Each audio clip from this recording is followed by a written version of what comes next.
Përshëndetje, sot duhet të flas për instabilitetin funksional lumbar.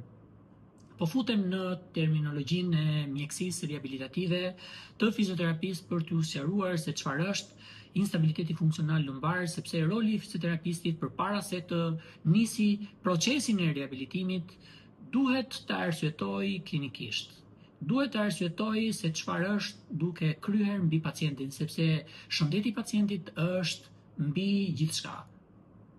Të paktën për ne si Physiosport Center. Po çfarë është instabiliteti funksional lumbar? Ai është i përbërë prej 3 nënsistemesh, ai pasiv, ai aktiv dhe ai neural. Ai pasiv është i përbërë nga orientimi i fashetave artikulare, nga integriteti i diskut intervertebral dhe nga integriteti i kapsulës artikulare, ndërsa ai aktiv është i përbërë nga muskujt dhe nga tendinat, ndërsa nënsistemi neural është ai sistem që koordinon të gjithë funksionimin e këtyre sistemeve të mosipërm.